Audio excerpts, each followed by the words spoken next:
दोस्तों नमस्कार। हमारा आज का विषय प्रेम रोग एवं होम्योपैथी पे है। वास्तव में प्रेम रोग एक बहुत ही बृहद विषय है और इसको हम प्रयास करेंगे दो एस्पेक्ट पे देखने के लिए। एक एस्पेक्ट हमारा आध्यात्मिक होगा और दूसरा वैज्ञानिक होगा। आध्यात्मिक एस्पेक्ट को हम पहले डिस्क्राइब कर रहे हैं।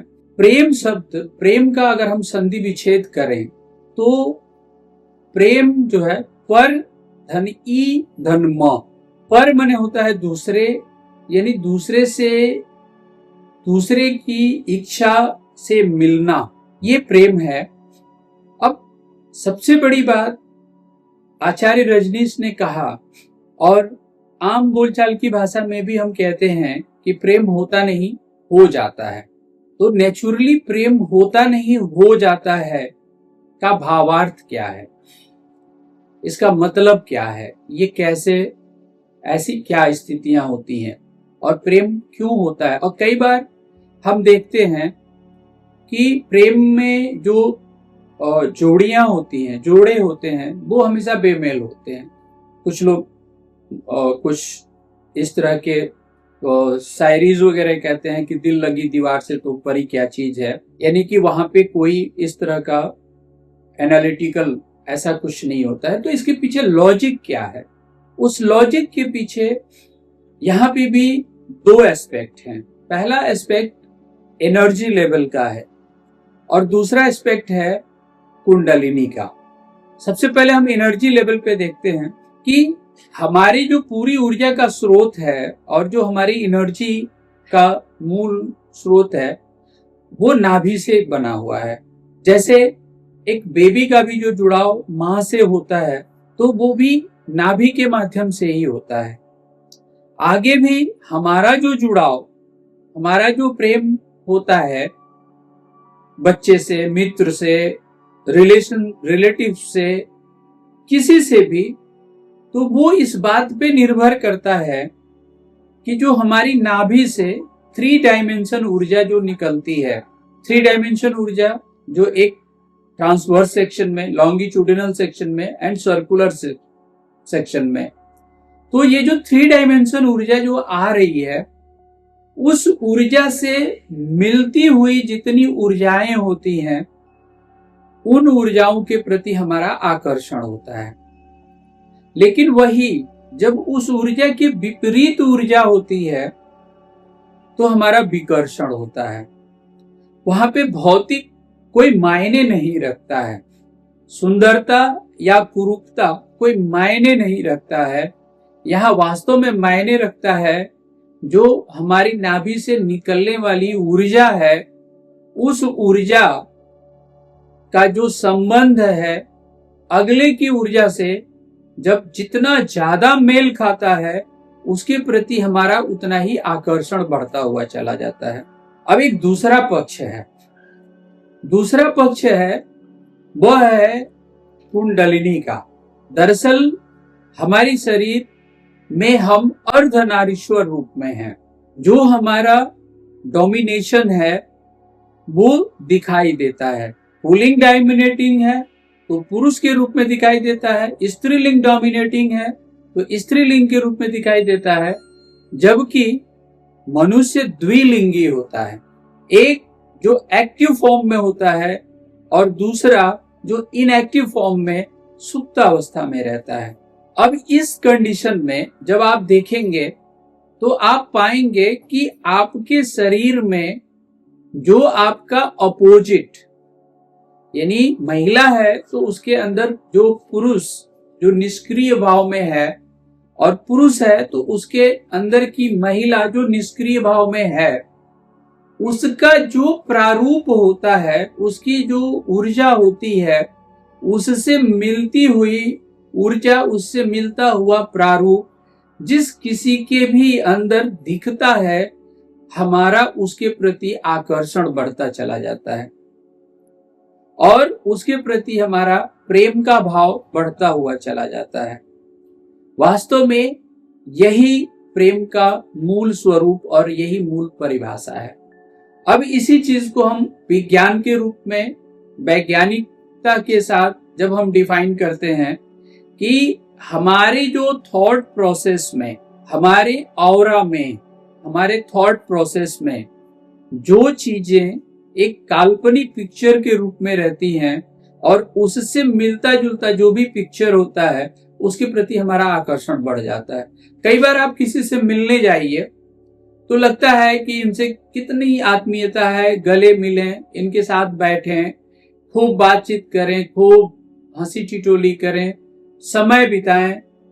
लेकिन वहीं आप एक व्यक्ति के पास जाते हैं जबकि वह व्यक्ति बहुत ही अच्छा है, बहुत मिलनसार है, बहुत खुशदिल है, बहुत खुश मिजाज है, लेकिन आपके प्रति पता नहीं क्यों एक अजीब सा विकर्षण होता है और आप चाह करके भी उससे जुड़ाव नहीं कर पाते और आप उससे दूर हटते चले जाते हैं। एक अनवांटेड फियर, एक अनवांटेड हेट आपको दिखने लगता है। तो ये है मूल स्वरूप प्रेम का। अब क्या होता है कि जैसे मान लीजिए कि कोई जिससे कि हमारी ऑरा मैच खाती है और हम उसके प्रेम में पड़ जाते हैं, लेकिन उधर से उसका बहुत अच्छा रिजल्ट ना होने से का दिल टूट जाता है। आपका जो थॉट है, जो सोच है, वह कहीं न कहीं मिसमैनेज्ड हो जाता है। तो ऐसी कंडीशन में आपके अंदर तमाम प्रकार के रोग, जो मनोविकार के रूप में और भौतिक रूप में भी वो तमाम रोग दिखाई देने लगते हैं। इसी रोग को हम प्रेम रोग कहते हैं। और प्रेम का रोग कहते हैं कि न दवा लगे न दुआ लगे, ये रोग जिसे हो जाता। होम्योपैथी में यह कंप्लीट राइम्स जो है वह मिथ्या हो जाती है, क्योंकि होम्योपैथी में इस तरह की दवाएं हैं कि समय रहते यदि उन दवाओं का प्रयोग हम करें तो हम मेंटल लेवल पे, डायनामिक लेवल पे जो हम एक लॉस करते हैं, एक मेंटल सेटबैक आता है, उस सेटबैक से हम रिवाइव कर लेते हैं। और इसके लिए आप केंट्स की रिपर्टरी में देखेंगे तो लव सिकनेस एक रूब्रिक है, उसमें एक ही सिंगल दवाई का जिक्र किया हुआ है, जो दवा है एंटिम क्रूडम। यानी कि प्रेम रोग की सबसे अच्छी दवा होम्योपैथी में एंटिम क्रूडम, जो उसके मेंटल सिम्टम्स को भी देखिए, कहता है कि the patient is having the sentimental mood in moonlight. जैसे ही वो चांदनी रात में जाता है तो फिर वही कहीं तेरे प्यार में है कविता मैं कभी न बन जाऊं वाली कहानी शुरू हो जाती है। इसके साथ यहाँ पे हम एक छोटा सा और जिक्र करना चाहेंगे। ये जो हार्ट ब्रोकन है और वो सेंटीमेंट के लेवल पे आ जाता है, यानी दिल से जब हम उस चीज को ले लेते हैं और उन चीजों पे रिपीटेड थॉट कि मैंने ऐसी क्या गलती कर दी, मैंने तो कोई गलती नहीं करी थी, मैंने तो बहुत अच्छे से, बहुत मतलब शिद्दत से, निश्चल भाव से, निष्कपट प्रेम किया था, फिर मेरे साथ ऐसा धोखा क्यों। Not even the opposite partners, even जैसे आप मित्र के साथ बहुत अच्छा रिलेशन बनाते हैं, इवन फैमिलीज में आप हर फैमिली मेंबर को उसकी अकॉर्डिंगली, उसकी अकॉर्डिंग टू नीड आप बहुत ओपन हार्टेड हेल्प करते हैं। और उन सब के द्वारा जब आपका दिल टूट जाता है तो उस कंडीशन में जो एक सिचुएशन खड़ी होती है और जो एक प्रकार के मानसिक रोग एवं भौतिक रोग, ऑर्गेनिक डिजीजेस, उनके बाय प्रोडक्ट के रूप में आते हैं, ऐसे कंडीशन में हम कार्सिनोसिन को भूल नहीं सकते। कहीं न कहीं लव सिकनेस में कार्सिनोसिन का भी एक बहुत बड़ा रोल है और उन चीजों को हम देखते हैं। इसी के साथ ड्यू टू लव सिकनेस अगर सुसाइडल टेंडेंसी डेवलप हो जा रही है तो वहां पे हम ऑरम मेटालिकम को भी याद कर सकते हैं। इसके साथ ये रोग ही ना हो उसके लिए हमारी सबसे बेस्ट मेडिसिन है, दैट इज नेट्रम। अगर हम समय रहते, इवन जो इसके पहले का अपना कुछ वीडियोस हैं जिसमें घर वापसी की बात भी हमने करी है, तो उस कंडीशन में हम नेट्रम म्यूट का प्रयोग करते हैं और रियल स्पीकिंग माइंड को स्टेबलाइज करने के लिए वास्तव में नेट्रम म्यूट बहुत ही अच्छी दवा है। Bad effect of love sickness जिसमें Ignatia, Natrum mute, Alumina Phos if the patient is chilly, साथ में अदर तमाम सारी मेडिसिन हैं जो अकॉर्डिंग टू सिम्टम वो प्रयोग में लाई जाती हैं।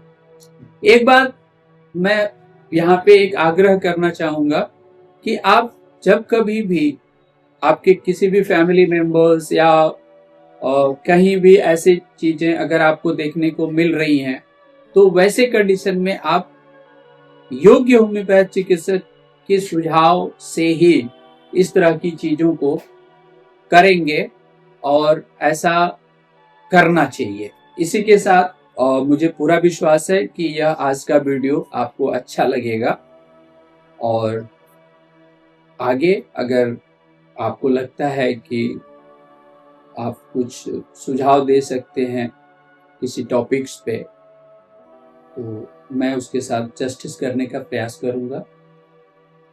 अगर मेरा वीडियो आपको अच्छा लगता है तो एक लाइक शेयर जरूर करें, बेल आइकॉन पे बटन दबाएं। आपका छोटा सा सहयोग हमारे लिए एक बड़ा प्रोत्साहन होता है। इसी के साथ जय हिंद, नमस्कार।